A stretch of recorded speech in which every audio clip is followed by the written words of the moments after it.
what does it take to be a citizen of Jamaica? And she'll say, well, you need to have $20,000 in the bank. You need to buy a house, and you can't ask for any public assistance for 5 years. And it's almost the same in any country that you go to. Fortunately, a lot of the people over here that are crossing over have no money. So the thing is, they're going to be welfare for many, many years. And El Paso being a poor town, when the caravans first started, the mayor had $200,000, and he thought, oh, that'll take care of it.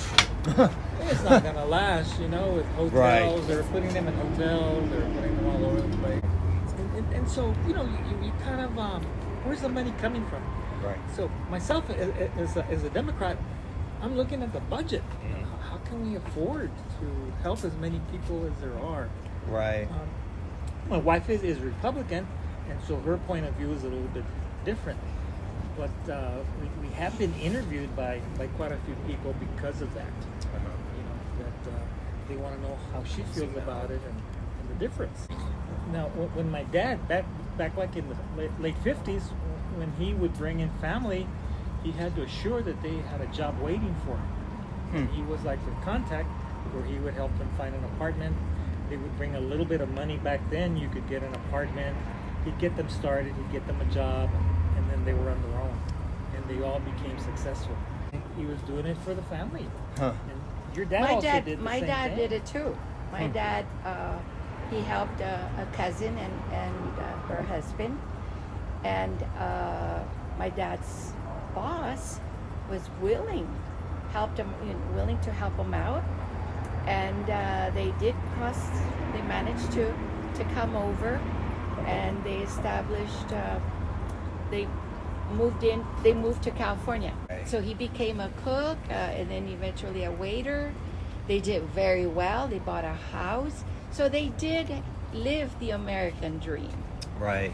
So we're basically not against immigration. Sorry. I would say we're for legal immigration, where they take the time to work. They take the time to get ready to come to this country, because it's not easy to live in this country. Their perception is everything is going to be given to them. They're going to have an easy life, and as you know, it's hard work. It's going to be hard work for them to live here. And I think a lot of them have that unrealistic expectation that I've even heard from people, that friends of family, that is a perception they have, and I don't think it's going to happen. So you don't think that the benefits and things that they can get, you don't think that encourages them? I think we're going to run out. I know the schools are going to be overwhelmed, overburdened, and how do you take care of so many people? I just don't see a way out. Yeah. Do you? I honestly don't. I think the burden is going to come down to the middle class, because we're being taxed, especially for us that we are on a fixed income. Our taxes, our property tax went up horrendously. Everything's so expensive. They don't have the language. How much of a nanny country are we going to become? Yes, we can help them out. Yes, we can give them the handouts, but for how long? For how long? Since we're so close to the border, we talk to a lot of the Border Patrol agents, and she has some friends that are Border Patrol agents, and the stories that they tell are just, they're terrible stories. They upset your stomach because they're so sad. Of mothers throwing their kids over that fence, and I think you've seen the video where the kids land, and hopefully they don't get hurt or they get a broken leg or something. Nobody likes to see the suffering that they're going through. A Border Patrol agent was telling us of a mother who she got her child, she jumped over, but instead of coming over with her child, she actually threw her child over the fence back into Mexico. And she kind of kept looking both ways. So the decision she made of getting arrested or taking care of her child, she decided to get arrested. And the Border Patrol agents are just overwhelmed with those things. what is he supposed to do? He can't go help the child, and the child's there by herself. It was like a little girl. And they're telling us these stories that they see. I just say we need to control the border. I know people will cross over. I understand that. But we cannot have the massive migration. I saw it. When this fence went up, I thanked who voted for it. Obama voted for it. Hillary voted for it. Biden voted for it. All your Democratic senators voted for it. Now they're against it. What do you think that is? The fence. Like, why do you think they're against it now? After Well, now because it's political. It's so political. They don't understand how it affected people living alongside the border. I couldn't be out here. I could not be out here. I couldn't water my one plant. I couldn't enjoy my backyard because I had men crossing over, cutting this fence. I had men underneath my cars. I had men in my backyard, in my room. I had them under my van. I had them on the roof. I had no life. And then they would tell her, well, why don't you move? But this is her great-grandmother's house. She wants to live here. She wants to take care of it. She wants other people to buy homes here and fix them up, and maybe we can start something like they've done in other parts of the city. So is it really fair for us to move? And she likes to be here. This is my home. Why should I move? Are you going to expect for this whole community to move? They all feel the same way. So where's the border? So they're going to overrun this. So where are we going to have the border? Downtown? Where? The solution is we need to protect the border. We need to protect the country, people's lives. Now the neighbor next door, he doesn't have a window guard, so they broke into his apartment. They ate his food for one day, and they stole some things. By the time he came home at 5 o'clock, 6 o'clock in the afternoon, things have been taken from him.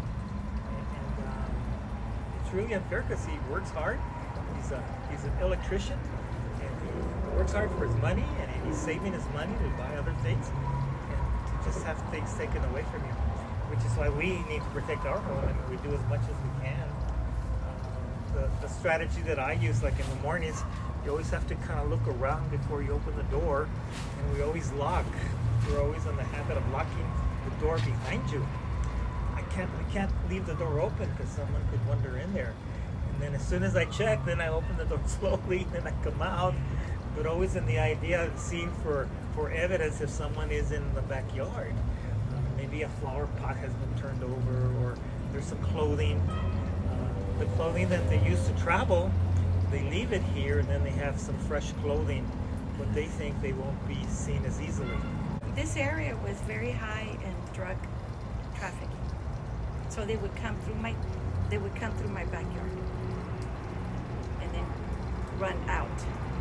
So it was very high.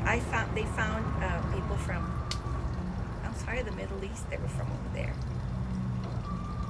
So, it is what it is. We can't sugarcoat it. It is what it is. In Mexico, it's like the murder capital of the world now. There's hundreds of murders a month. And we hear the gunshots all the time.